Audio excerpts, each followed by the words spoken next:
Nang magdesisyon akong lumayo kay Maria Clara, tatlong bagay ang ginawa ko. Una, ipinadala ko pabalik lahat ng mamahaling regalo na ibinigay niya sa akin. Ipinagbili ko ang mga ito online at ipinadala sa kanya ang pera. Sabi nga ng mga matatanda, utang na loob ay dapat bayaran. Pangalawa, palihim kong ipinagbili sa mababang halaga ang bahay na sana'y aming titirhan matapos ang kasal. Sinira ko rin ang kanyang damit na pangkasal na nagkakahalaga ng milyon. Pangatlo, ibinigay ko ang aking sarili sa bayan. Inalis ko ang lahat ng bakas ko sa mundong ito. Bago pa man siya maghanda para sa aming engagement party, bigla akong naglaho sa kanyang buhay. Noong naglalaro sila ng kasal-kasalan kasama si Dodong at hindi siya umuwi ng buong magdamag, doon ko unti-unting sinimulan ang paghahanda para umalis. Naging maunawain at mapagparaya ako tulad ng inaasahan ni Maria Clara. Pagkatapos, nang mawalan siya ng kontrol at tanungin ako, bakit hindi ka nagagalit? Hindi mo na ba ako mahal? Yumuko ako at hindi sumagot. Nang marinig ko ang malambing na boses ni Dodong sa telepono, saka ako tumawag para kumpirmahin ang aking pag-alis. Kamakailan, bumisita sa akin ang aking propesor. Juanito, sigurado ka na ba? Ang lihim na pag-aaral na ito ay tatagal ng 10 taon. Hindi ka na makikipag-ugnayan sa labas. Maaaring hindi ka na rin makalabas pa. Tinitigan ako ng aking propesor. Kahit ikaw ang pinakamagaling kong estudyante, sana ipag-isipan mo itong mabuti. Nakatayo ako sa harap ng tindahan ng mga damit pangkasal. Nakita ko si Cardo na suot ang damit na pangkasal na ipinatahi ko. Nagpapapicture sila ng masaya kasama si Maria Clara. Magkadikit ang kanilang mga mukha. Ginaya pa ni Maria Clara ang sikat na pose ng paghalik habang hinihila pababa ang belo. Sa huli, tinanggal niya ang singsing sa kanyang daliri at isinuot ito sa kamay ni Cardo. Medyo sumakit ang puso ko, pero wala na akong reaksyon. Sir, sigurado na po ako. Alam niyo naman po na ulila ako. Wala na akong ibang pinanghahawakan. Ang makapaglingkod sa bayan ay malaking biyaya para sa akin. 1 taon na ang nakalipas nang banggitin niyo ang tungkol sa planong ito ng gobyerno. Noong panahong iyon, kakapayag ko palang pakasalan si Maria Clara. Hindi ko pa kayang iwanan siya. Ngayon, wala na akong pinanghihinayangan. Bumuntong hininga ng maluwag ang aking propesor. Aayusin ko ang lahat. Pero madalian na ito. Inaasahan kong may susundo sa iyo sa loob ng 1 linggo. Samantalahin mo ang pagkakataong ito para ayusin ang lahat ng kailangan mong ayusin.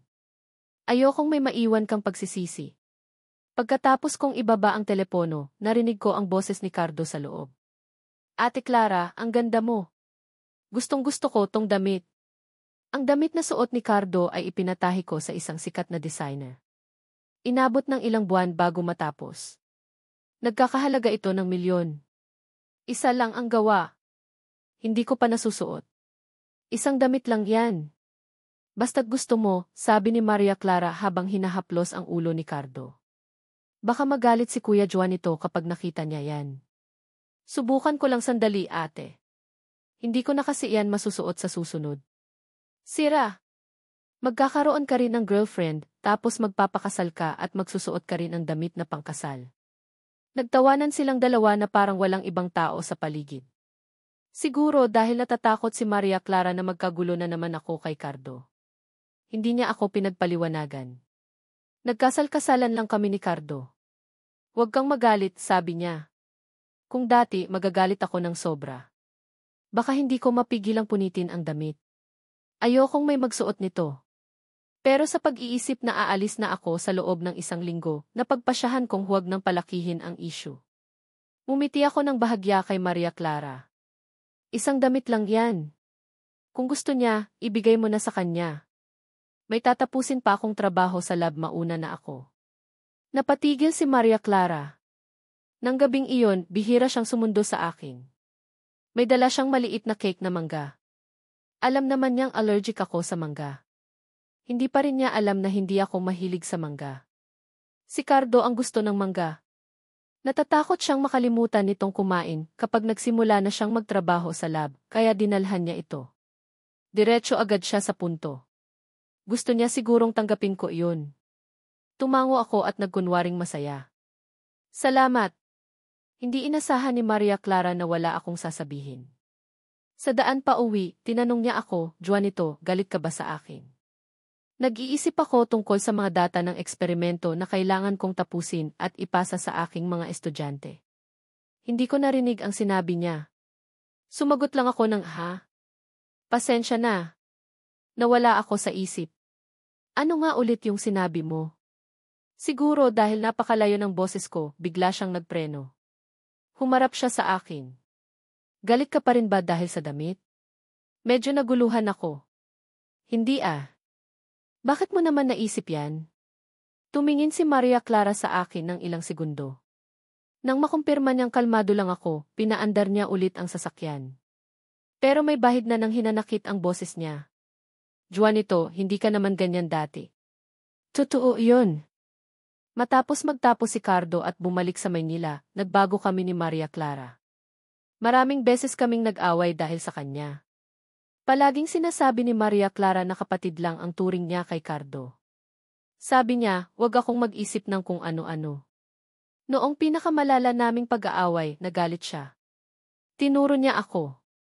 Juanito, hindi kita maintindihan. Kung mayroon mang namamagitan sa amin ni Cardo, wala kang karapatang magalit. Isipin mo rin naman. Ngayon, isa ka lang pobreng estudyante na umaasa sa akin. Kapag naghiwalay tayo, saan ka pupulutin? Nagkaroon kami ng Cold War sa loob ng 1 buwan. Sa huli, ako pa rin ang humingi ng tawad. Siguro, hindi naman agad-agad nagbabago ang damdamin ng isang tao. Ang relasyon namin ni Maria Clara sa loob ng maraming taon ay unti-unting nawala dahil kay Cardo. Kaya wala na akong reaksyon. Umiti na lang ako sa kanya. Clara, hindi ko lang talaga kayo maintindihan noon. Magbabago na ako. Dahil aalis na ako. Bago matulog, naliligo si Maria Clara. Nakita ko ang post ni Cardo sa Facebook. Suot niya ang damit na pangkasal ko. Nakayakap siya kay Maria Clara. 9 na picture ang pinost niya. Finally married the person I love. Maraming kaibigan ni Maria Clara ang nag-like sa picture. May nagkomento pa. Si Maria Clara iyan, no? Yung katawan at likod niya lang ang makikilala. Mayabang na sumagot si Cardo. Tama. Ako ang pinakamamahal ni Ate Clara. Nag-like ako at pinatay ang cellphone. Maghahanda na sana akong matulog. Hindi pa nagtatagal, may lumambot sa tabi ko. Yumakap sa akin si Maria Clara. Medyo malamig ang kanyang katawan. Juanito di. Dumampi ang mainit niyang hininga sa aking tenga. Ipinasok niya ang kanyang kamay sa ilalim ng aking damit. Medyo lumayo ako sa kanya. Hinawakan ko ang kanyang kamay at nagsalita ng mahinahon. Clara, pagod ako ngayon. Ayoko. Pagdating sa ganito, hindi ko siya tinatanggihan. Dati, sa tuwing nag-aaway kami, nauuwi lang kami sa pagtatalik. Tuwang-tuwa si Maria Clara sa mga ganitong pagkakataon. Unti-untiin niya akong papakiusapan. Pagkatapos, yayakapin niya ako ng mahigpit at ibubulong ang ilang matatamis na salita. Huwag ka nang magselos ng walang dahilan, ha? Pero sa pag-iisip na aalis na ako, parang wala na akong gana. Nanigas si Maria Clara matapos akong tumanggi. Siguro, dahil sa kanyang pride bilang isang babae, hindi niya ako malapitan para magtanong. Sumagot lang siya ng sige at tumalikod. Ang layo namin ng gabing iyon ay parang napakalawak na kalawakan. Kinabukasan, paggising ko, wala na si Maria Clara. Siguro, natatakot siyang magselos ako sa post ni Cardo.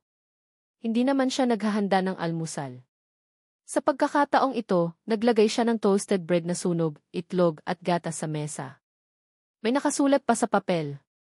Mahal, kumain ka na. May text din siya. Mahal, yung damit, iniwan ko sa study room. Subukan mo, tapos magpadala ka sa akin ng picture. Siguradong napakagwapo mo. Pagkatapos kong kumain, sinadya kong pumunta sa bookstore. Bumili ako ng kalendar. Pinunitan ko ang isang page. May 6 na araw na lang. Umuwi ako at sinimulan kong mag-ayos ng gamit. Nagsimula ako sa study room. Inalis ko ang mga litrato naming dalawa, mga librong binasa namin at mga dokumento. Nang ilalagay ko na sa maleta, nahulog ang diary. Ito ang diary kung saan nakasulat ang mga masasayang alaala namin ni Maria Clara. Puno ng pagmamahalan ang bawat pahina. Dilaw na ang papel. Pagkatapos kong mag-isip na pagpasyahan kong itago ito. Pero sa pagtingin sa damit, hindi ko napigilan. Kinuha ko ang gunting at ginupit ito. Parang gumaan ang pakiramdam ko. Ipinagbili ko online ang lahat ng mga mamahaling regalong ibinigay niya. Nang matapos akong mag-ayos, naibenta ko na ang lahat. Kinabukasan, tinawagan ko ang courier para kunin ang lahat. 6:06 ng gabi, tumunog ang telepono. May play 7:07 ng gabi. Sikat ang play na ito. Isa itong immersive performance. Matagal ko nang binili ang tiket. Hindi ko na balak tanungin si Maria Clara kung sasama ba siya dahil nakalimutan na niya. Totoo nga. Bago magsimula ang play, sinabi niyang busy siya sa trabaho. Sabi niya, wag ko na siyang hintayin maghapunan. Hindi ako nakabili ng tiket sa unahan. Nakaupo ako sa bandang kanan malapit sa isle. Maganda ang play. Isang kwento ng pag-ibig na may paghihiwalay at kamatayan. Umiyak ako. Sa huli, nang bumaba ang mga aktor para makipag-interact sa audience, biglang ipinakita ng screen si Maria Clara. Katabi niya si Cardo. Ayun pala, kaya busy siya ay dahil kasama niya ang kanyang baby boy. May karapatan pa siyang bumili ng tiket sa unahan. Tinutukan sila ng spotlight. Bagay na bagay talaga sila. Nang tanungin sila ng aktor kung sila ba ay magkasintahan, agad na sumandal si Cardo kay Maria Clara. Naghiyawan ang mga tao. Nang tanungin sila kung sila ba ay kinikilig, kung gusto ba nilang pahalagahan ang kanilang mga kasama at ang kapalaran, at kung gusto ba nilang maghalikan tulad ng huling eksena sa play, natigilan si Cardo. Pagkatapos, tumawa siya at hinalikan si Maria Clara. Hindi ko alam kung ano ang iniisip niya. Bigla siyang tumayo, sumandal at tumingin sa akin sa gitna ng mga tao. Nagtama ang aming mga mata. Parang wala akong nararamdaman. Umiwas ako at kinuha ang bag ko. Sa labasan, hinabol ako ni Maria Clara. Gulo-gulo ang kanyang buhok. Siguro, dahil nakita niyang kalmado lang ako, hindi tulad ng dati, nagsimula siyang magpaliwanag. Maraming tao ang nanonood. Hindi ko pwedeng mapahiya ang lahat. Tumango ako. Naiintindihan ko. Nagulat siya. Pagkatapos, nagtanong siya. Nagsiselos ka ba at nagsasalita ng pabaliktad? Ngumiti ako. Bakit ako magsiselos? Sa pagkakataong ito, dumating si Cardo. Pero nang malapit na siya sa amin, bigla siyang natapilok. Ate Clara, masakit. Gustong tumakbo ni Maria Clara para tulungan siya. Naguluhan ako sa pag-iisip tungkol sa kanya. Nagpaliwanag ako. Ang sakit. Dalhin mo na siya sa ospital. Baka may napilayan. Nagulat si Maria Clara sa pagiging maunawain ko. Hinawakan niya ang aking kamay. Dadahin ko siya sa pinakamalapit na klinik. Maghintay ka na lang dito, babalikan kita. Sumagot ako ng mahinahon. CJ. Tumingin si Maria Clara sa akin. Sinubukan niyang hanapin ang anumang emosyon sa aking mukha. Dahil hindi ako galit, binitawan niya ang aking kamay at tinulungan si Cardo na umalis. Hindi na ako nagpasyang maghintay sa kanya tulad ng dati. Umuwi ako mag-isa. Sa labas, nakatanggap ako ng tawag mula sa aking estudyante. May mali sa eksperimento. Matagal na nilang kinukuha at hindi pa rin nila mahanap ang sanhi. Tanong nila kung pwede ko silang tulungan. Nagmadali ako papunta doon. Sa loob lang ng ilang sandali, maliwanag na ang kalangitan. Natagpuan at naitama na ang pagkakamali. Pinalibutan ako ng aking mga estudyante at pinuri ako. Sa huli, ayaw nilang maghiwalay. Sir, magsisimula na po ba talaga kayo ng secret research? Tumango ako. Pero hindi po ba kayo ikakasal na? Hindi po ba kayo nang hihinayang? Natigilan ako sandali at ngumiti. Mas mahalaga ang trabaho para sa bayan. Mayroon man ako o wala kay Maria Clara, ayos lang. Hindi naman titigil ang mundo kapag umalis ang isang tao. Pagod na bumalik sa bahay. Pagbukas ko ng pinto, nakita ko si Cardo. Lumabas siya. Nang makita niya ako, hindi siya nataranta. Kuya Juanito, huwag kang magalit. Pagkatapos ko pong magpa-check up kahapon, Pinahiran na po ako ng gamot. Gabi na po natapos. Wala po si mommy at daddy dito sa bahay. Wala pong mag-aalaga sa akin. Nag-aalala po si Maria Clara sa akin, kaya dinala niya po ako dito. Sa sandaling iyon, lumabas si Maria Clara sa banyo. Siguro, iniisip niyang magagalit na naman ako. Nakasimangot siya. Juanito, ayokong makipag-away sa iyo ng ganito kaaga. Sasama po sana si Cardo sa akin sa trabaho. Wala siyang damit, kaya hihiram po sana siya sa'yo. Hindi pa niya tapos sabihin ang kanyang sinasabi. Pumayag agad ako. Nagulat silang pareho. Tumingin sa akin si Maria Clara. Parang hindi siya makapaniwala. Parang napakalma ko. Paliwanag niya, sa kabilang kwarto natulog si Cardo kagabi. Huwag kang mag-isip ng kung ano-ano. Pinutol ko ang kanyang sinasabi. Wala akong iniisip. Lumaki kayong magkasama. Kapatid ang turing mo sa kanya. May isang kwarto naman dito na palaging para sa kanya. Pwede siyang pumunta dito kahit anong oras. Hindi na niya kailangan ang pahintulot ko. Sinabi mo na yan, di ba? Tumigil si Maria Clara. Lumambot ang kanyang boses. Kung yan ang iniisip mo, mabuti. Sana maging magkaibigan kayong dalawa ni Cardo. Sa pagkakataong iyon, tumunog ang doorbell. Nakipag-schedule ako ng courier. Nalaman ni Maria Clara na maraming malalaki at maliliit na bagay sa sala. Lumapit siya para tingnan. Agad siyang sumimangot. Juanito, anong ibig sabihin nito? Hindi mo na ba kailangan ang lahat ng regalong ibinigay ko sa'yo? Magsasalita na sana ako, pero kinuha niya ang isang music box. Mayroon itong figura ng groom na nakasuot ng wedding gown. Medyo namumula ang kanyang mga mata. Hindi mo na ba kailangan to? Sobrang hirap namin noong panahong iyon. Hindi kami makabili ng mas mahal na regalo.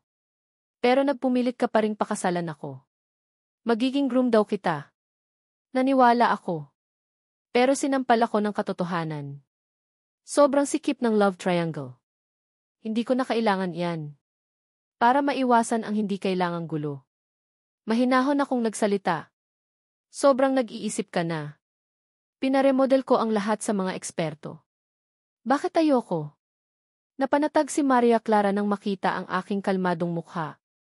CJ, magpapahanap ako ng tao para ayusin ang kabinet mo. Para mailagay mo ang mga gamit. Tumango ako. Hindi ba kayo papasok sa trabaho? Sige na, umalis na kayo. Matutulog pa ako. Pagkatapos niyang sabihin iyon, dumiretso na ako sa kwarto. May gusto pang sabihin si Maria Clara, pero nilock ko na ang pinto. Nang magising ako, hapon na. Pinunit ko ang isang page ng kalendar. May 5 araw na lang. Sabi ng aking propesor, pumunta ako sa kanya. Sinabi niyang na-publish na ang research ko sa journal. Biglang tumawag si Maria Clara. Sinabi ko na pupunta ako sa school. Sinabi niyang susunduin niya ako at dadalhin sa Quezon City. Binuksan ko ang pinto ng sasakyan. Si Cardo ang nakaupo sa passenger seat. Hindi ako nagsalita. Sumakay ako sa likod. Tumawa si Cardo. Kuya Juanito, huwag kang magalit. Dati, palaging ako ang nagmamaneho ng sasakyan ni Mommy. Kaya ako nakaupo sa passenger seat. Sabi nila, parang nagpapabayad ako ng driver kapag nakaupo ako sa likod. Hindi raw maganda. Kaya nasanay na ako. Hindi ako galit. Umiti ako ng mahinahon. Kung gusto mong umupo, umupo ka. Tumingin sa akin si Maria Clara sa pamamagitan ng rearview mirror. Sinubukan niyang maghanap ng topic na pag-usapan. Pumunta ako sa daan papunta dito. Nakakita ako ng research. Napakaganda ng gawa ng taong nagngangalang sabi niya, makakagawa siya ng magandang bagay para sa bayan. Ganon din ang research mo. Si Kigi ang ginamit kong pangalan nang ipublish ko ang research. Sabi ng aking propesor, kailangan kong protektahan ang sarili ko. Sinabi ni Cardo ang lahat. Kunwari, tinakpan niya ang kanyang bibig. Pasensya na, kuya. Sobrang direkta ko. Wala akong ibang ibig sabihin. Hindi na rin ganun kaaya-aya ang tingin ni Maria Clara. Sumagot ako ng malamig. Minsan, kailangan mong tanggapin ang pagkakaiba sa pagitan ng mga tao. Araw-araw kang bumabiyahe, pero nabubuhay ka pa rin sa ilusyon. Kapag ikinasal tayo, maaari ka nang manatili sa bahay. Sumagot lang ako ng Yumuko ako para sagutin ang text ng aking propesor, para iwasan ang kanyang mga mata at baliwalain ang kanilang mga panunuya. Bumaba si Cardo sa kanto na 2 bloke ang layo mula sa aking eskwelahan. Salamat sa pagsakay, Ate Clara. Mahal kita. Kumindat siya sa akin. Kuya, mauna na ako. Tumingin ako sa pangalan ng gusali sa sign, walang gana kong itinanong, hindi ba't dito tayo titira pagkatapos ng kasal? May kaibigan ka bang bibisitahin? Hindi na ako nagsalita pa. Sinulyapan ako ni Maria Clara. Napilayan ang kanyang binti. Sinabay ko na lang siya. Huwag kang mag-isip ng kung ano-ano. Nagpakita akong kalmado. Normal lang naman na isakay mo ang kapatid mo. Natigilan si Maria Clara. Tumahimik siya. Kinuha niya ang malaking baukwet ng bulaklak sa likod at iniabot sa akin. Alam kong hindi ka masaya nitong mga nakaraang araw. Pasensya ka na. Bilang kabayaran. Kung ayaw mo talaga sa damit, ipapagawa kita ng iba. Okay ba? Parang gusto niyang gawin ang lahat, pero wala akong interes. Tumingin ako sa kanyang cellphone para makita ang mga designs ng damit, pero wala akong nakikitang excitement. Sige na.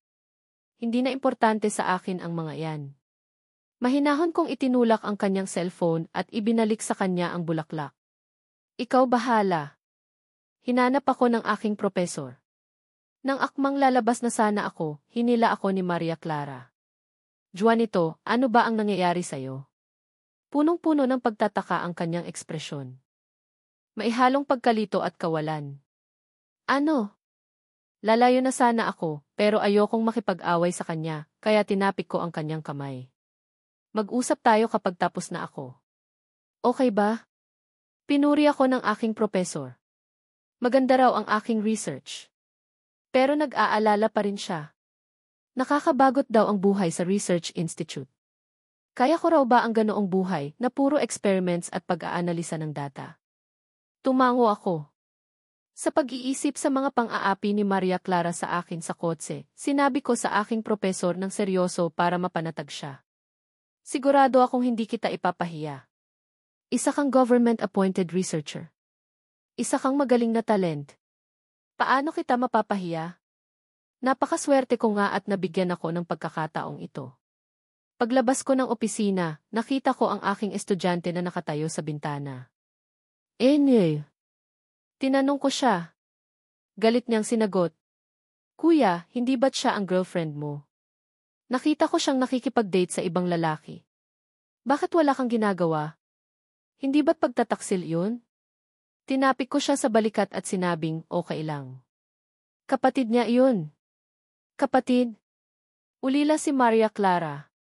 Inampon siya ng pamilya ni Cardo kasi kaawa-awa raw siya.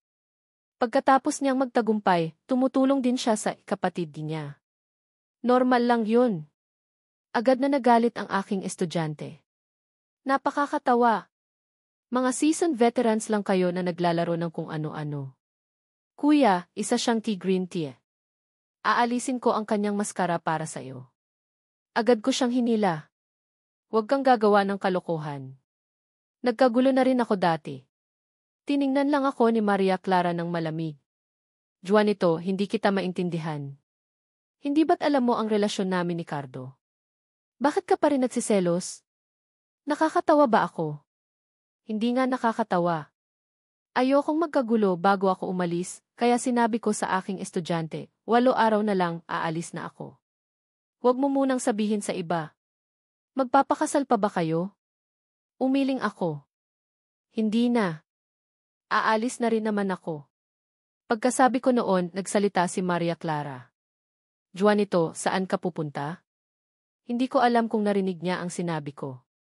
Sumagot lang ako ng walang emosyon. Pupunta ako sa ibang eskwelahan para mag-research. Parang nakahinga siya ng maluwag. Hindi ko alam kung ano ang kanyang iniisip. Mas lumapad ang kanyang ngiti. Umuwi ka na. May gusto akong sabihin sa'yo. Tumango ako.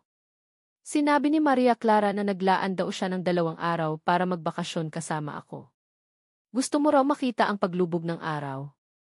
Mag-relax naman tayo. CJ. Bumuntong hininga siya. Sumandal siya sa akin, pero amoy kardo pa rin siya. Juanito, mahal kita.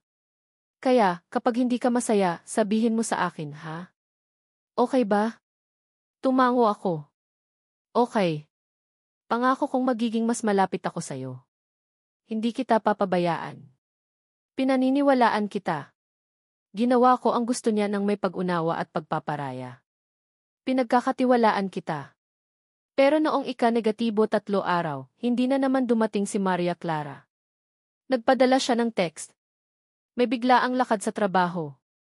Kasalanan ko to, Juanito, babawi ako sa'yo. Inaasahan ko na yun, kaya hindi ako nalungkot. Ang mga pangako ni Maria Clara matapos dumating si Cardo ay walang halaga. Kaya kagabi bago matulog, bumili lang ako ng tiket para sa sarili ko. Tahimik ang bundok.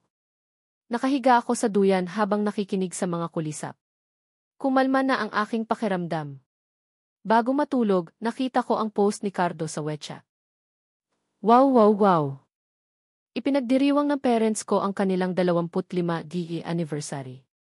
Nakikigulo rin ako. Sa ilalim ng asul na tubig, niyakap ni Cardo si Maria Clara. Sinusuportahan niya ang baywang nito.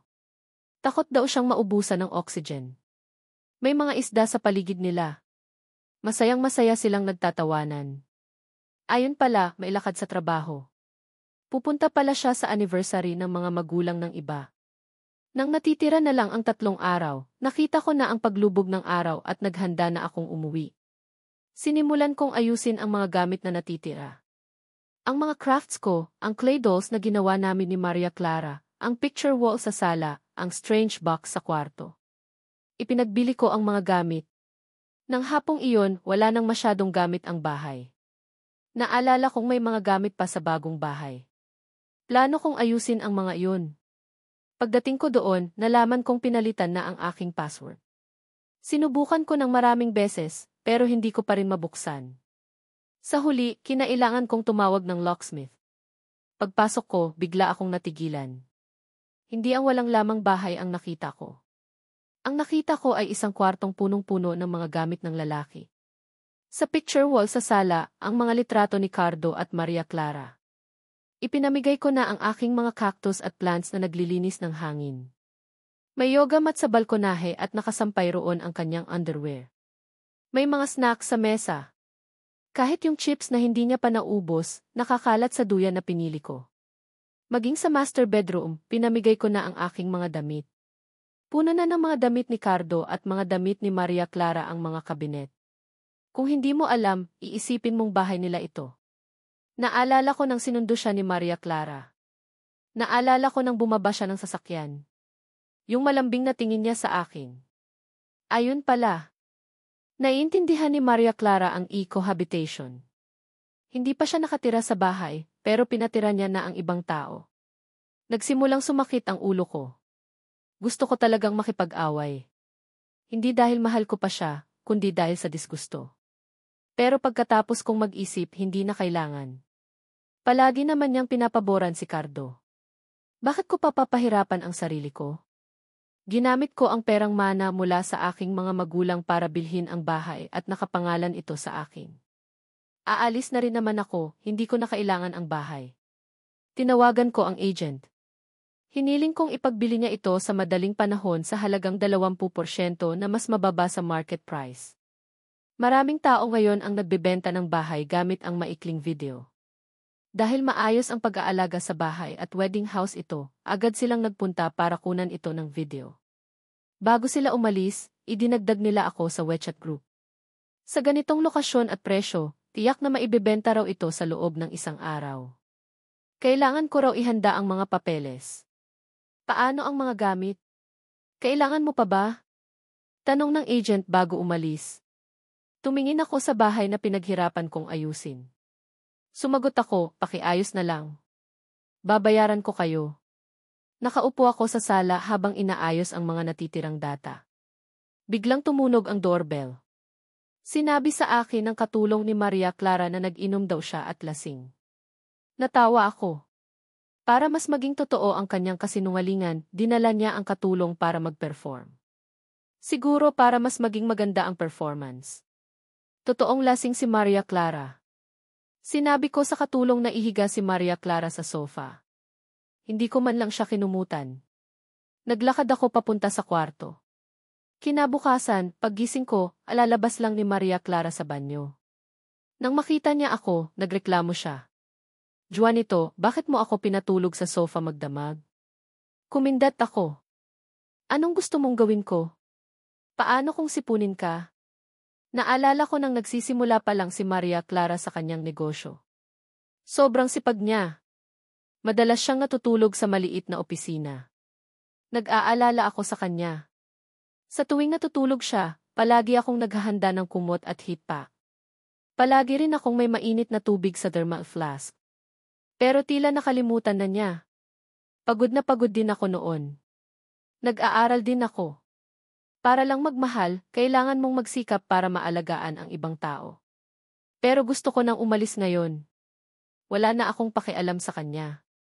Kaya dahan-dahan kong sinabi. Okay. Natigilan siya sandali at sinimulang pagmasdan ako. Galit ka pa rin ba dahil kay Cardo? Tumawa ako. Sabi ko naman, hindi kayo pwede, di ba? Kailangan ko pa bang magalit? Hindi makapaniwalang tumingin si Maria Clara sa akin. Nang pupunta na ako sa kusina, pinigilan niya ako. Bakit hindi mo na ako pinapahalagahan? Dati, sinasabi niyang pinagmamasdan ko raw siya. Ayaw raw niya. Kapag hindi ko siya makita, tinatawagan ko raw ang kanyang katulong. Sabi niya, nakakaabala raw ako. Ngayon, hindi ko na siya pinapahalagahan. Hindi na naman siya masaya. Pero ayoko nang makipag-away. Wala na akong lakas. Mahinahon lang akong nagsalita. Siguro sobrang pagod ka sa trabaho. Tumingin siya sa akin ng tahimik bago pumunta sa dressing room. Nagluluto ako ng almusal. Katatapos ko lang basagin ang itlog. Bigla siyang tumakbo. Bakit kakaunti ang mga damit ko sa closet ko? Nasaan ang mga blind box toys ko? Bakit wala dito? Favorite ko pa naman yun. Pagkatapos kong ibenta ang mga regalo, sinimulan kong ayusin ang aking mga gamit. Sayang na sayang ako sa mga blind box toys. Matagal ko ring inipon. Pero hindi ko pwedeng dalhin ang mga iyon. Kaya ibinenta ko ang lahat. Hindi nagpakita ng interes si Maria Clara sa mga iyon noon. Bakit niya napansin ngayon? Kaya basta na lang akong sumagot. Hindi na kailangan. Nagulat na tumingin siya sa akin. Lumipas ang oras. Bibili ako ng iba para sa'yo. Kahit mga bituin sa langit, kukunin ko para sa'yo. Yumuko ako at hindi sumagot. Tumingin siya sa countdown calendar. Punong-puno ng pagtataka niyang itinanong sa akin, 2 araw na lang. Anong gagawin mo sa loob ng 2 araw? Sinulyapan ko ang pulang numero. Hindi niya alam. Bukas, aalis na ako. Iniisip ko kung dapat ko bang sabihin sa kanya. Pero naalala ko ang diamond ring. Lumabas sa kanyang bag kagabi. Naalala ko nang ibinahagi ni Cardo ang link sa WeChat. Sa huli, wala akong sinabi. Ang singsing na suot ko sa aking kamay ay ang singsing na ipinundar niya nang makapagtapos siya. Hindi naman ito mahal, pero tanda ito ng pagmamahal. Matagal ko na itong suot at hindi ko ito gustong tanggalin. Pero dahan-dahan ko itong tinanggal. Inilagay ko sa kamay ni Maria Clara. Agad na nagdilim ang kanyang mukha. Juanito, anong ibig sabihin nito? Matagal ko na ring suot ang singsing. Medyo gasgas na. Kalmado pa rin ang aking ekspresyon. Bigla siyang naliwanagan. Hindi ko alam kung bakit lumambot ang kanyang mukha. Nga. Sobrang tagal ko na ring suot to, magpapahanap ako ng maglilinis nito. Bibigyan din kita ng bagong sorpresa. Anong sorpresa? Tumawa si Maria Clara. Sa loob ng 2 araw, malalaman mo. Aish, magtiwala ka sa akin. Mahal na mahal kita. Yumuko ako, hindi sumasagot. 2 araw na lang at aalis na ako. Sa tingin ko, hindi ko na makikita ang sorpresang iyon. Patuloy na nagsalita si Maria Clara. Bukas, pupunta tayo sa ating dating eskwelahan. Tumango ako. 8 taon na kaming magkasama ni Maria Clara. Nag-aral kami sa parehong unibersidad sa loob ng 4 na taon. Pagkatapos, nanatili ako sa eskwelahan. Nag-master ako. Pinili niyang magtrabaho. Pagkatapos, nag-aral ako. Nagtagumpay siya sa kanyang negosyo. Pagkatapos, sinabi niyang magpakasal na tayo. Walang kaibigan na nakasaksi. Walang proposal. Pumayag ako. Kasi sa panahong iyon, iniisip kong hindi masisira ang relasyon namin. Walang pwedeng maghiwalay sa amin. Ngayon, iniisip ko pa rin na napakabata ko pa. Ang tunay na pag-ibig ay laging nagbabago ng biglaan. Nang hapong iyon, dumating ako sa charity event ng medical fund ng eskwelahan.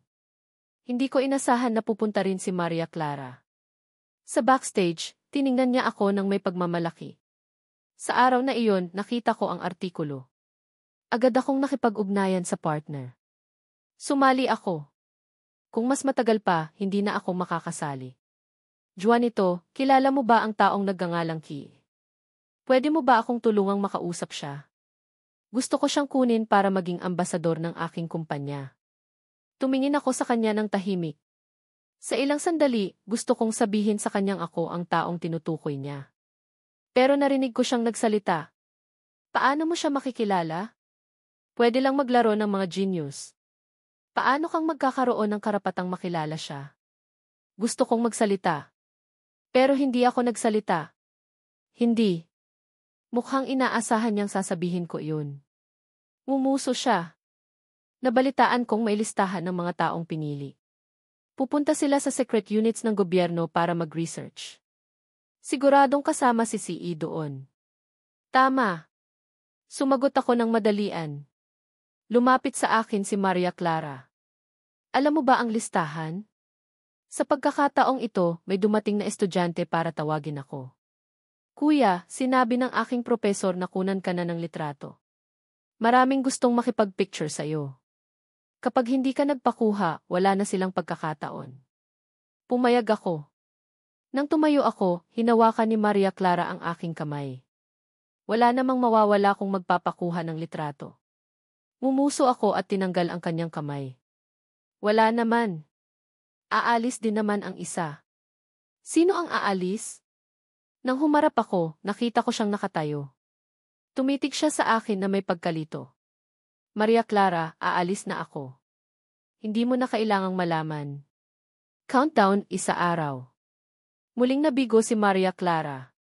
Sa hating gabi, nakatanggap siya ng tawag mula kay Cardo. Umiiyak siyang sinabi sa kanya na nakalimutan niyang dalhin ang kanyang susi. Wala ang kanyang mga magulang sa bahay. Hindi niya alam ang kanyang gagawin. Sinadya si Maria Clara na lumapit sa akin para tingnan kung tulog na ako.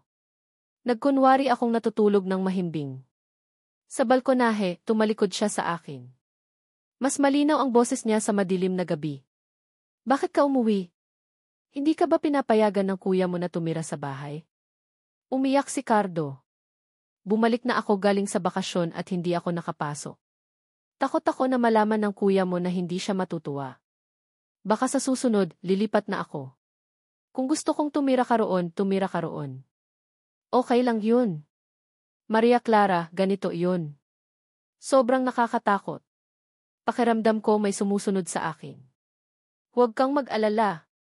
Huwag mong patayin ang cellphone mo. Pupunta na ako dyan. Nang magising ako, wala pa ring Maria Clara. Ayoko nang magtanong. Hindi ko na rin gustong tawagan siya. Ano kaya ang kanyang ginagawa? Dahil sinabi ng propesor na kailangan kong dalhin ang mga papeles sa eskwelahan. Mayroon pa raw akong kailangang ayusin. Habang papunta ako roon, nakatanggap ako ng tawag mula kay Maria Clara. Pasensya na, Juanito. Sa susunod, pupunta tayo sa eskwelahan, ha? Sumang-ayon ako. CJ. Sandaling tumahimik ang kabilang linya bago biglang magtanong. Hindi ka ba nagagalit? Galit ka pa rin ba? Hindi mo ba ako tatanungin kung saan ako pupunta? O kung sino ang kasama ko? Matanda na ako. Hindi na ako bata na kailangang kontrolin. Sandaling tumahimik si Maria Clara. Pabulong niyang sinabi, Juanito, pakiramdam ko sobrang layo mo sa akin itong mga nakaraang araw. Pakiramdam ko hindi na kita kayang pigilan. Sobrang kakaiba ang pakiramdam ko. Dati, sinasabi niya na hindi raw ako dapat magselos. Hindi raw ako dapat magalit. Hindi raw kami dapat mag-away. Ngayon, kalmado ako at maayos ang trato ko sa kanya. Pero hindi pa rin siya masaya. Pero ayos lang yun.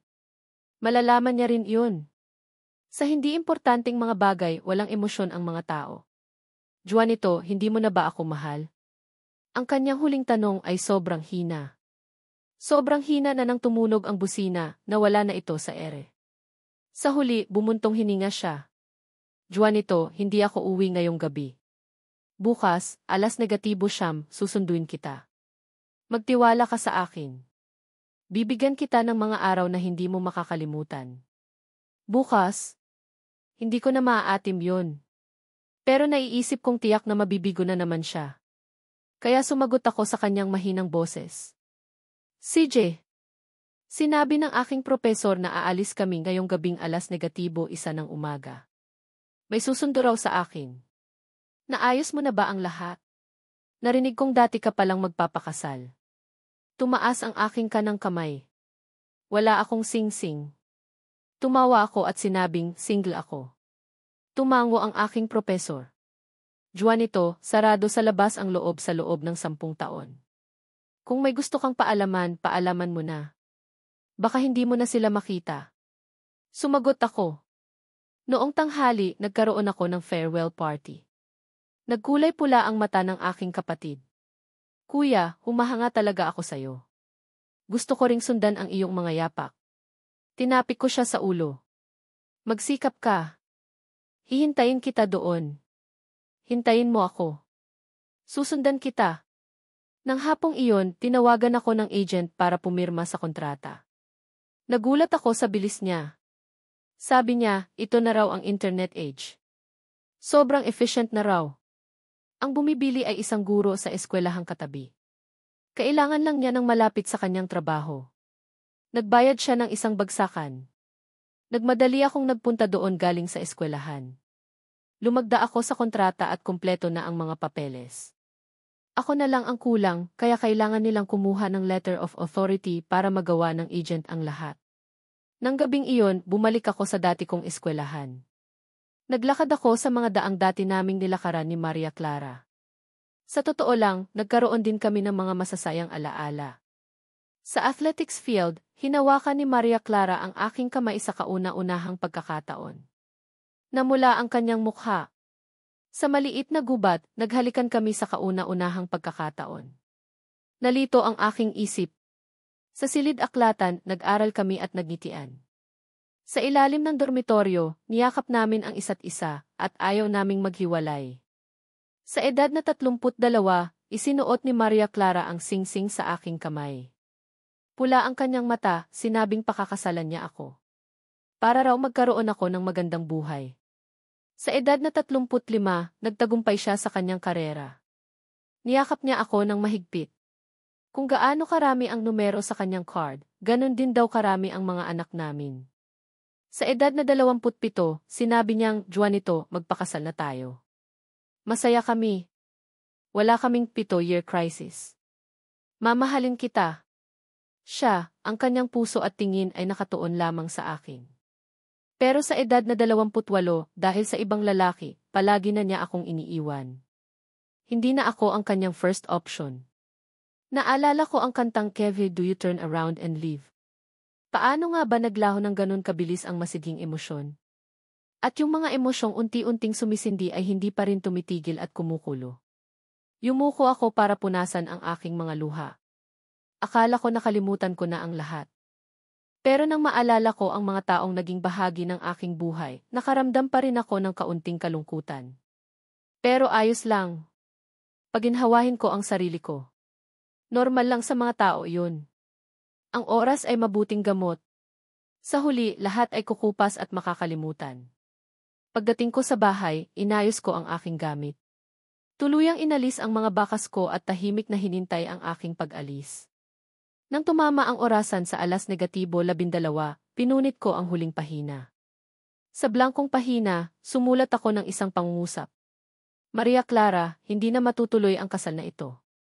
Hangad ko ang iyong kaligayahan at kay Cardo. Bigla kong naalala ang sinabi ng propesor. Kung ano man, nagmahala naman kayo. Naghanda pa rin ako. Magpapaalam sana kay Maria Clara. Tumunog ang telepono ng matagal bago sinagot. Pero boses ni Cardo ang narinig ko. Anong oras na ba? Bakit ka tumatawag? Kumuyom ang aking mga daliri. Nasaan si Maria Clara? Si Ate Clara. Tumawa si Cardo. Sobrang pagod niya kanina. Nag-shower siya. Akala ko masasaktan ako. Pero nang hawakan ko ang aking dibdib, parang walang nagbago. Patuloy pa rin akong naririnig ang boses ni Cardo. Wala na, bababa ko na. May part 2 pa kami. Agad pagkatapos, nagpadala siya sa akin ng picture. Natutulog sila ni Maria Clara nang magkayakap. Pinatay ko ang cellphone. Tiningnan ko ang walang lamang bahay. Sir, tingnan mo. Gusto ko ring magpaalam. Pero ito ang naging resulta. Tapos na akong mag-isip. Hindi lahat ng tao ay nararapat na magpaalam. Kung ganun, hindi na tayo magkikita. Tinanggal ko ang aking fingerprint sa lock. Kinuha ko ang aking bag at pumunta ako sa dilim. Kinabukasan, sa bandang 8:08 ng umaga, tinawagan ako ni Maria Clara. Nagpuyat siya at tinatapos ang proposal niya sa damuhan. Iniisip niya na napakaiksi ng kanilang kasal. Kahit hindi importante kay Juanito ang mga rights na ito, gusto pa rin niyang ibig. Sinabi ng may-ari ng bahay na hindi na niya kailangan ang mga gamit sa loob. Isa na namang suntok. Alam na ni Juanito. Alam na niya. Alam niyang pinatira niya si Cardo sa bahay. Dahil mas malapit ito sa kanyang trabaho. Napagtanto niyang nagkamali siya. Nagkamali siya ng husto. Paano niya naibigay ang bahay na inihanda para sa kanila ni Juanito sa ibang tao? Ano kaya ang iisipin ni Juanito kapag nakita niyang puno ng gamit ng ibang tao ang bahay? Hindi na niya kayang mag-isip pa. Pero hindi man lang siya kinausap ni Juanito. Ni walang tawag o text. Sobra na raw siyang nadismaya. Kaya nagawa niyang maging ganun kalamig. Ang mga nangyari sa mga nakaraang araw ay paulit-ulit na naglalaro sa kanyang isip. Ang mga maliliit na pira-pirasong nagdugtong-dugtong. Ang tig na gruo. Hindi ba't pangalan iyon ni Juanito kapag binasa pabaliktad? Siya ang pupunta para sa secret project na iyon. Siya ang magaling. Pero gumamit siya ng malupit na salita para saktan siya. Sinabi niyang wala siyang silbi. Ang fiancé niya ay sobrang galing. Pero ngayon lang niya ito napagtanto. Wala namang namamagitan sa kanila ni Cardo. Tinituring niya lang itong kapatid. Para makabawi siya sa pamilya ni Cardo na umalalay sa kanya noong bata pa siya. Paano nauwi sa ganito ang lahat? Sobrang nagsisisi siya. Simula nang mangyari ang bagay na iyon, 1 taon na ang nakalipas, hindi niya dapat itinago kay Juanito na sinundo niya si Cardo sa airport. Ihinatid niya siyang pauwi nang lasing siya. Nakita ni Juanito ang leather shoes sa kotse. Paano nangyari ang bagay na yun? Noong nakaraang taon, ipinasok ni Cardo ang kanyang password sa hating gabi. Basang-basa siya ng pawis. Sumulpot siya sa kanyang bahay at inagaw ang kanilang intimate moment. Nagtanong si Juanito kung bakit niya alam ang kanyang password. At walang siyang pakundangan na sinigawan si Juanito. Dapat sana ipinanigan niya si Juanito sa mga araw na iyon. Pero pinabayaan niya si Juanito. Inisip niyang mahaba pa ang panahon. Kaya walang pakundangan siyang bumigo sa kanya. Napakaraming nangyari. Inalala ito ni Maria Clara. Umiyak siya ng malakas sa bahay. Isa talaga siyang tanga. Ang pagdiriwang pinaghandaang proposal ay kulang. Kulang ang taong dapat humarap dito. Tumingin ang mga tao sa paligid. Hindi nila makapaniwalang tahimik na sumali si Juanito sa research project. Kailangan niyang maghintay ng 10 taon. Gusto nitong sabihin sa lahat na walang sapat na importante para manatili siya. Kinuha ni Maria Clara ang custom-made diamond ring. Pero hindi niya mahanap ang nawawalang groom. Tumawa siya habang umiiyak. Mukha siyang baliw. Ang mga tawag ay hindi na sinasagot. Ang mga text ay hindi rin. Gusto niyang humingi ng tawad. Gusto niyang magsisi. Gusto niyang magbigay ng pagkakataon para sa pagpapatawad at panimula. Pero hindi na niya makikita ang taong iyon. Ang pakiramdam ng pagkawala ng kontrol ay ginawa siyang hindi makahinga. Juanito, ang sama-sama mo. Sa ganitong resolusyon, tuluyan ka nang naglaho sa aking buhay. Dumating si Cardo at niyakap siya. Ate Clara, hindi ka na mahal ni Juanito. Huwag ka nang maging ganyan. Masasaktan ako. Bigla niyang naalala si Juanito na hawak ang kanyang cellphone noong umaga. Tinatanong siya. May tumawag ba? Gulat na gulat si Cardo sa kanya. Wala. Wala naman. Sinungaling. Hinigpitan niya ang kanyang hawak sa lid. Cardo, tatanungin kitang muli. Tinanggal mo ba ang tawag? Anong sinasabi mo? Patuloy na tumigas si Cardo. Ate Clara, magtiwala ka sa akin. Sa pagkakataong ito, lumabas ang isang tao sa isang sulok ng silid. Binuksan niya ang video. May ugali silang mag-video call sa kanyang kasintahan. Palagi siyang nagre-record ng screen. Kinunan niya ang conversation ni Cardo at Juanito. Bakit ka tumatawag? Gabi na kaya? At Clara. Pagod na siya. Nagsushower siya. Kung wala nang iba, ibababa ko na ang telepono. Sandali, may part 2 pa kami. Tumahimik ang buong silid. Alam na ng lahat kung ano ang kahulugan ng mga salitang iyon. At nahulaan din nila sa loob ng 1 taon. Gaano karaming pagkakataon na ginawa ni Cardo ang kanyang makakaya para malabo ang relasyon nilang dalawa. Ate Clara, pakinggan mo ako. Desperado na halos umiyak si Cardo. Itinulak siya ni Maria Clara. Sinabi niya sa mukhang walang emosyon. Cardo, tapos na akong magbayad sa utang ng pamilya niyo. Alis ka na. Halos mabaliw si Cardo. Sumigaw siya. Ate Clara, aaminin kong mapanlin lang ako. Pero gusto talaga kita, kaya ko ginawa to. Lumaki tayong magkasama. Sobrang bait mo sa akin. Kung ikakasal ka, bakit hindi na lang ako? Mas bata ako sa kanya. Kung ikukumpara sa kanya, mas gwapo ako. Mas marami akong oras para makasama ka. Umalis na si Juanito. Papalitan ko na lang siya. Pwede ba? Umiyak si Cardo hanggang nag-smudge na ang kanyang makeup. Tumingin sa kanya si Maria Clara. Hindi pwede. Si Juanito lang ang nakatadhana sa akin. Alis ka na. Pagkaraan ng 3 buwan, tinanggap ni Maria Clara ang wedding gown na ipinatahi niya. Kinailangan niyang makipagpunyagi sa isang tumpok ng mga bote ng alak para makatayo at buksan ang pinto. Nang buksan niya ang malaking kahon, naalala niya ang araw na iyon sa wedding shop. Nasuot na ni Cardo ang kanyang coat. Naglaro rin silang ikinasal.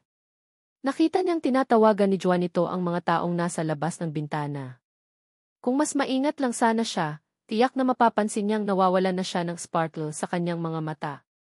Kung nanatili lang sana siya sa wedding shop, nakipagkita sa kanya. Pagkatapos ay sinuotan siya ng damit at sabay silang nagpa-picture at inilathala ito sa online. Para tanggapin ang papuri mula sa lahat. Iba kaya ang naging resulta? Pero walang gamot sa pagsisisi sa mundong ito. Hindi na babalik si Juanito. Hindi rin siya mapapatawad. Niyakap ni Maria Clara ang bagong kasal na wedding gown.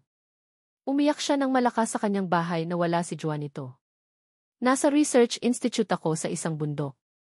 Bago ko tanggalin ang SIM card, nakita ko si Maria Clara at ang kanyang mga kaibigan na tinatawagan ako.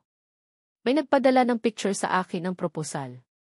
Gumamit sila ng flower para ibaybay ang inisyal naming dalawa ni Maria Clara. Sabi niya, sorpresa ito. Pero sa totoo lang, gusto niya akong mag-propose. Pero hindi ko na kailangan iyon.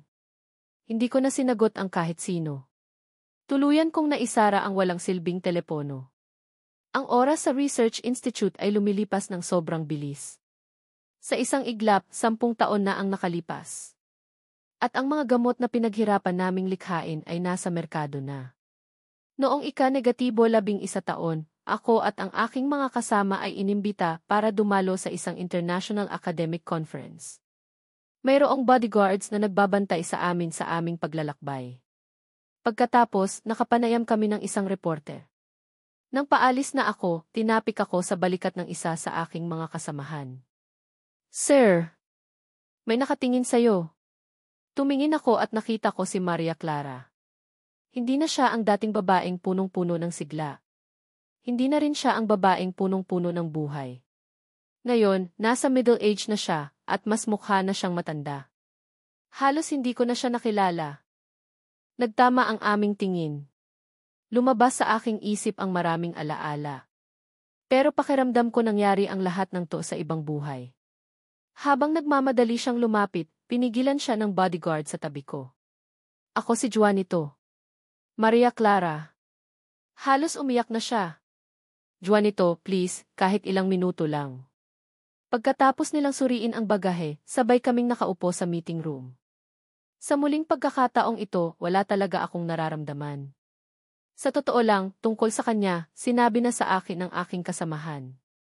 Sabi niya pagkatapos kong umalis, nalulong raw siya sa alak. Lumalala raw ang kanyang kalusugan. Ang kanyang kumpanya ay nalugi. Pero gumawa pa rin daw siya ng paraan para magtrabaho. Takot daw siyang hindi na siya makahanap ng kahit anong balita tungkol sa akin. Binili raw niya ang bahay ko. Hindi niya raw alam kung bakit. Pagkatapos niyang mawala ang kanyang tulong, patuloy raw na dumaranas ng kahirapan ang pamilya ni Cardo. Dahil daw sa pera, naging sugar baby siya ng may asawa. Nahuli siya ng totoong asawa at binugbog sa kalye. Sa pagtakas niya, nabangga siya ng kotse. Maaari na raw siyang nakakulong sa wheelchair sa buong buhay niya.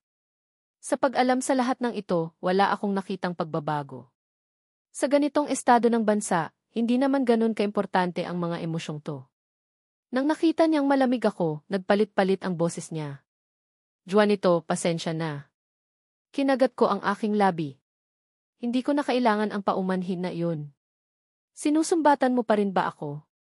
Para sa akin, ang posisyon ni Maria Clara ay isa lamang visitor sa buhay. Hindi nararapat na magkaroon ako ng sobrang emosyon. Isa pa, nagdaan na ang mahigit 10 taon. Matagal nang pinuksan ng oras ang mga galit at pag-ibig. At matagal ko na ring nakalimutan ang tungkol sa'yo. Pero ngayon, parang hindi siya makalimot. Nagsisi siya at nasasaktan. Sobrang nagsisisi ako. Sobra talaga. Kung hindi lang daw siya nakipag-date kay Cardo noong taong iyon, ikinasal na raw sana sila. Pwede na raw sana silang magkaanak. Tama ba, Juanito? Nagkamali ako. Ako ang nanakit sa'yo. Ngayon, pagkatapos niyang umiyak, wala na sa kanya ang dati niyang hitsura. Sa halip, siya na lang ang naghihirap. 8 kaming nagmahalan sa loob ng mga taon. Pinapanatili ko pa rin ang aking kalidad.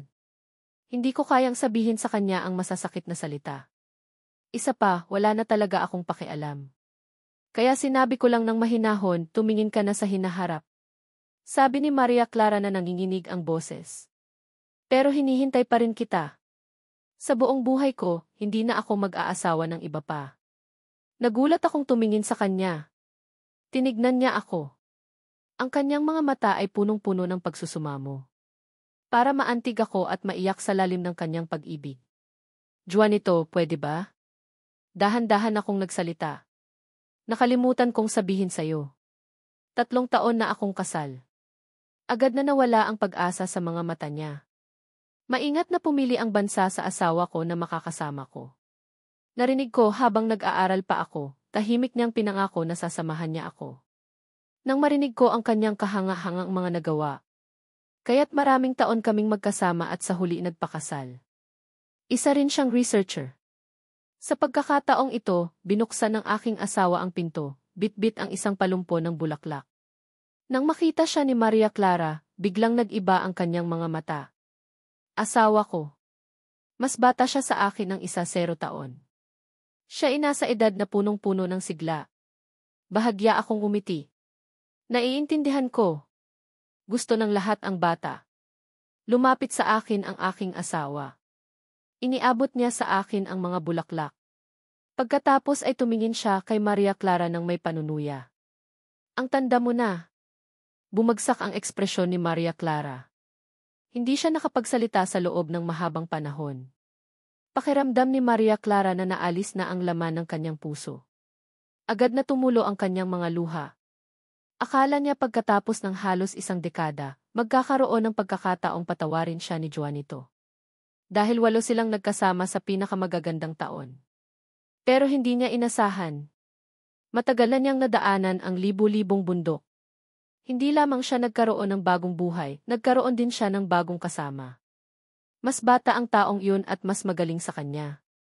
Sa pagtingin sa kanyang mga mata, puno ito ng pagmamahal. Sa panahong iyon, nakita niya ang kanyang sarili sa kanyang mga mata. Siya ang nararapat na katabi niya. Sobrang nadismaya siya. Kahit ang simpleng singsing na suot niya sa buong taon, hindi niya magawang kunin. Sa huli, kinuha pa rin ni Maria Clara ang singsing. Sa kanya at sa kanyang kasintahan, gumawa siya ng kwintas. Hangad ko ang iyong kaligayahan, sabi niya.